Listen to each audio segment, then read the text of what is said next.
안녕하세요, 최 원장입니다.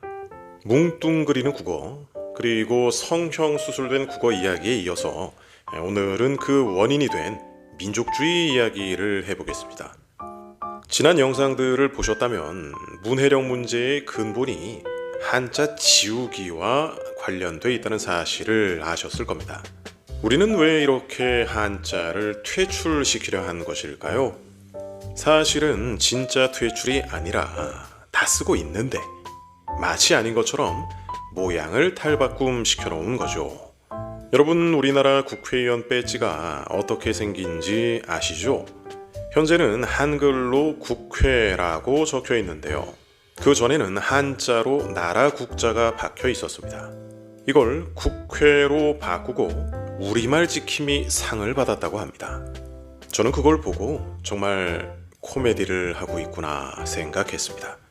아니, 국회는 한자어가 아닌가요? 나라 국자의 모일 회자잖아요. 모양만 바꾼다고 그게 순우리말이 됩니까? 순우리말로 바꾸고 싶으면 나라국 모일 회니까 나라 모임이라고 해야죠. 뜻이 안 맞고 너무 길면 나라라고 쓰든지요.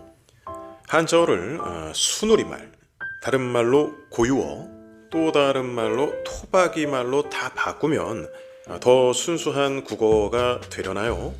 아이고, 순수도 한자고 국어도 한자네요. 한자어를 고유어로 다 바꾸게 되면요, 여러 문제가 있지만 하나만 말씀드리면 책 두께가 엄청 늘어납니다. 입자는 고유어로 알갱입니다. 솔입자는 씨알갱이죠.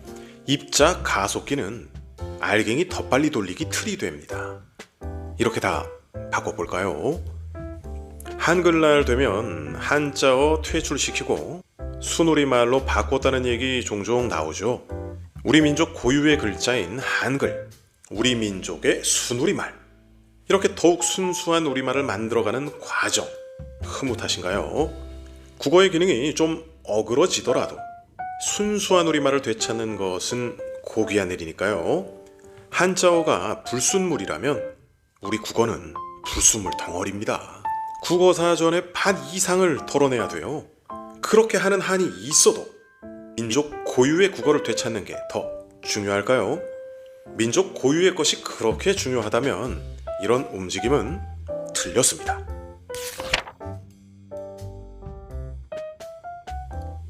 2차 대전 직후에 일본에서도 한자 폐지 운동이 성행했는데요. 결국은 폐지되지 않았습니다. 일본은 이렇게 실패했지만 우리는 성공했으니 자랑스러워해야 하려나요? 중국인이 만든 글자를 퇴출시키고 우리 선조가 만든 글자를 쓰게 됐으니까요. 일본은 여전히 중국의 영향력 아래에 있고 우리는 거기서 벗어났다고 보면 되겠죠? 사실은 그렇지가 않습니다. 갑골문이라고 들어보셨죠? 갑옷 갑에 뼈 골자죠. 거북 배껍데기와 소 어깨뼈에 새겨진 글자입니다. 1899년에 은허 발굴을 하면서 나온 것인데요. 은허는 상나라 최후 수도의 유적지입니다. 그런데 거기서 나온 이 갑골문이 한자였다는 겁니다. 이미 5천자가 넘게 쓰이고 있었다죠. 그래서 김진명 작가는 이 글자를 한자가 아니라 은자라고 했습니다. 상나라를 은나라로 부르던 때가 있었으니까요. 이젠 상나라라고 불리니까 상자라고 해야겠네요. 한나라는 아직 등장하지도 않았으니 일리 있는 말입니다. 하상주, 이 주나라 이후에 춘추전국 시대에 거치고 진시황이 통일하고 그 이후에야 이제 한나라가 나오니까요. 한나라, 한족, 한자, 이렇게 생각을 하는데요. 은허 발굴 결과는 충격적이었습니다. 은허에서 나온 인골, 사람뼈죠. 반월형 동검, 회색 토기, 무엇보다 사람을 장사 지내는 방법이 한족의 문명이 아니었던 겁니다. 고고학에서는 사람을 장사 지내는 묘제를 문명 구분의 가장 중요한 기준으로 여긴다고 하는데요. 한족의 장묘 방식은 목관묘인데 은허에서 출토된 묘는 죄다 석관묘였다고 합니다. 석관묘는 동이족의 장묘 방식이었죠. 그래서 중국 고고학자들이 상나라는 동이족이 건국한 나라라고 발표했다는 겁니다. 동이족이 어떤 민족이죠? 우리 선조입니다. 동이하면 동쪽 오랑캐라는 뜻으로 알고 있잖아요. 원래는 그게 아닙니다. 그것까지 다 얘기하면 너무 길어지니까 그 얘기는 넘어가고요. 뭐 유튜브에 이미 떠 있기도 하고요.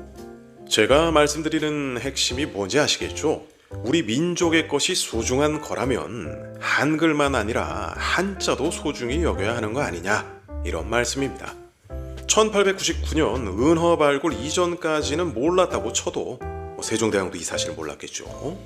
이제는 유튜브에도 이 얘기가 가득합니다. 저도 이걸 모를 때는 한자라는 글자 자체보다 국어의 기능적인 면 때문에 한자를 중시했는데요.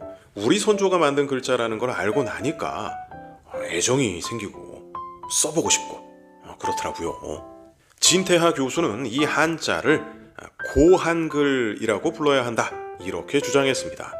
한족의 글자를 빌려서 쓰는 게 아니라 실제로는 우리 민족의 글자니까요. 과거에 우리나라 문교부 장관이었던 안호상 장관이 대만에서 중국의 문호 이모당을 만난 적이 있습니다. 그때 안 장관이 당신네 중국인들이 한자를 만들어가지고 우리까지 골치 아파 죽겠다, 뭐 이런 농담을 했는데요. 이모당은 무슨 소리를 하는 거냐고, 한자는 당신네 조상 동이족이 만든 건데 아직 그것도 모르고 있냐고 면박을 줬다죠.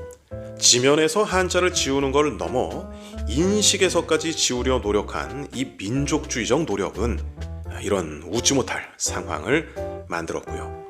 한국인의 문해력은 참담한 수준이 되고 말았습니다. 그래도 한자의 중요성을 아시는 분들이 계시고 이런저런 노력들도 보이는데요. 우리가 40-50년 한자를 멀리하면서 한자 학습의 노하우가 꽝이 돼버린 것 같습니다.